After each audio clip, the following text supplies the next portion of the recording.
আমার ইচ্ছা ছিল না যে আমি সংসার জীবন করব।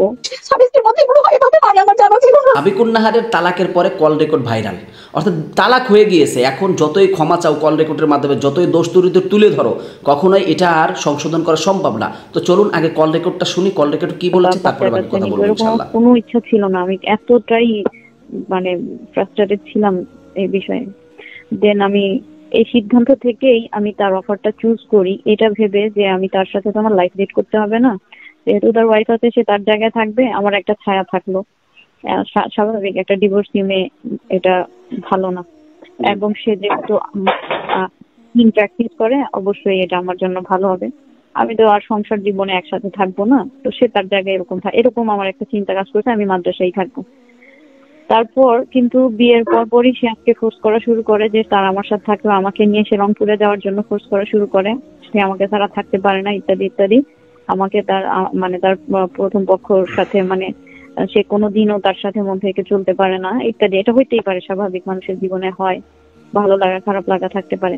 তখন আমি বললাম যে দেখো, আমি তো আর এইভাবে বলে তোমার সাথে বিয়ে করি না, যদি আমি সংসারই করতাম তাহলে আমি একটা সিঙ্গেল বা ডিভোর্সি আমার সাথে কুকু মিলে এমন কাউকে বিয়ে করতাম। কিন্তু আমি তো এটা কিভাবে দেখবো যে আমার সামনে দিয়ে তুমি তোমার স্ত্রী বাচ্চা কাচ্চা এদেরকে, সেটা স্বাভাবিক, তাদের হক, এদের সাথে চলবো, আমি তো এটা পারবো না। তখন সে বলল কি যে না, এটা আমি ব্যালেন্স করবো, আমি করবো, তোমাকে কোনো কিছু দিব না। তো তার প্রেসারে আমি তখন আমার মাদ্রাসা আমার মেজ বোনকে বুঝাই দিই, ও যদিও তখন অত বুঝে না, বুঝিয়ে দিয়ে দেন আমি রংপুরে যাই। যাওয়ার পর আমাকে রংপুরে নেওয়ার পরে তার প্রথম পক্ষ খুবই প্রেসার দেওয়া শুরু করে তাকে, আমাকে ছেড়ে দেওয়ার জন্য। যদিও সে শুরুতে ওই যে ফ্যান্টাসি যেটা বললাম না, ফ্যান্টাসি বসে কিছু প্রথম পক্ষ এরকম থাকে যে হাজবেন্ডকে বিয়ে করে, ওই যে হাজবেন্ড সে খুব করে ফোর্স করে বিভিন্ন ইস্যুর কারণে, মনে করে যে আচ্ছা ঠিক আছে করলেই বুঝবে।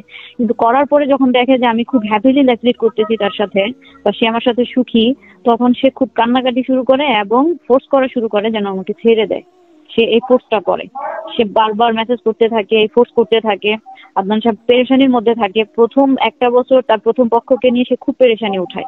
ওই যে সিসিটিভির যে বিষয়টি, ওটা আসলে কি মানে ওই কোনো মেয়ের সাথে ওনার মানে রিলেশন নিয়ে নাকি মানে? হ্যাঁ হ্যাঁ, ওই ফুটেজে সবার শেষে যে এটা বসেছিল না, হ্যাঁ, কালারিং বোরখা পরা মুখ খোলা যে মেয়েটা, এই মেয়েটাই হলো এয়ার হোস্টেস, এবং এই মেয়েটাই তার 15 বছর আগের প্রেমিকা। কেন এত কিছু হয়ে যাচ্ছে, ইনভেস্টিগেট এটা করা যায় না? অবশ্যই যায়, আমার কথা সত্যতা প্রমাণ করা যায়। এবং এই মেয়েটার সাথে সে দিনরাত কথা বলে, ফোনে চ্যাট করে অনেক দিন ধরে। আপনার সামনে কথা বলে না? আমার সামনে যখন নাকি আমার কাছে প্রকাশ পেয়ে গেছে, তারপরে আমার সামনেই করা শুরু করছে। একটা বিষয় আছে না যে মানে ভয় ভেঙে গেলে যেটা করে, তখন আমি কোণঠাসা হয়ে যাই, তখন আমি মায়ুস হয়ে যাই। কখনো বলি যে আচ্ছা ঠিক আছে করো, কখনো আবার খারাপ লাগলে তখন আবার বলতেছি না আমি পারবো না। এই একটা অবস্থার মধ্যে দিয়েও আমি লাস্ট পুরো 10টা দিন কাটাইছি। তারপরে আমি গিয়ে না ওই পোস্টটা করে ফেলছিলাম। আমার দ্বারা কিছু ভুল বিচ্যুতি হয়ে গেছে আমার অবস্থান থেকে, এটাও আমি স্বীকার করি, গুনাহ করে ফেলছি। যেমন আমি পারিবারিক বিষয়টা এভাবে পাবলিকলি বলা হয়, এটা গুনাহ, এটা গুনাহ। আর আমি সবার সাথে মানে আলেমদের সাথে অনেক চেষ্টা করছি, সে বসে নাই। এটা পাবলিকলি না হলে সে বসতো না, কোনোদিন আমাকে স্পষ্ট কথাও বলতে দিত না। যখন আমি আলেমদের সাথে কথা বলার জন্য ট্রাই করছি বা এভাবে তারা শিডিউল দিতে, সে কি করে জানেন? তখন আমার সাথে খুব ভালো ব্যবহার করে। আমার সাথে ভালো ব্যবহার করলে আমার তো দুর্বলতা আছেই, আমাকে তখন আর আমি আর সত্যতা তখন বলতে পারি না। এর আগেও একবার আমি মার্কাজউদ্দৌর হযরতের কাছে তার সাথে গেছি, হযরত আমাকে বারবার বলছেন আপনি কি কিছু বলতে চান, আপনি কি কিছু বলতে চান। এটা হলো আরো 1 বছর আগের কথা। আমি না তখন বলতে পারিনি, কারণ তার সাথে আমার সুসম্পর্ক। সে আমাকে হযরতদের কাছে নিয়ে যায়, খুব ভালো ব্যবহার করে, আমি যেন স্পষ্ট কথা বলতে না পারি। যাই হোক দর্শক মণ্ডলী, তার সম্পূর্ণ কল রেকর্ডটা শুনতে পারলেন। এখন কল রেকর্ডের ভিতরে আবু তোহা আদনান সাহেবের যতই বদনাম বলুক কোনো লাভ হয় না, কোনো লাভ হবে না। আবু তোহা আদনান সাহেব যে সত্যর পথেই আছে এবং সত্যের জয় হয়েছে। আপনার মতন 2 সংসার ভেঙে আসা নারী আবু তোহা আদনানের জীবনে আসছেন, আপনি এখানে মনে করবেন যে আমি একটা স্বর্ণের টুকরা পেয়েছি, অর্থাৎ সেভাবে সংরক্ষণ করে রাখা উচিত ছিল। কিন্তু আপনি একটু ত্রুটির কারণে সেটা সোশ্যাল মিডিয়ায় এসে সয়লাভ করেছেন, ভাইরাল করেছেন। এখন তো আপনার সংসার ভাঙবে না, তাহলে কার সংসার ভাঙবে? যাই হোক, প্রতিটি মেয়েদেরকে বলি, যারা স্বামীর সাথে তর্ক বিতর্ক করে একটু চিন্তা ভাবনা করে করবেন।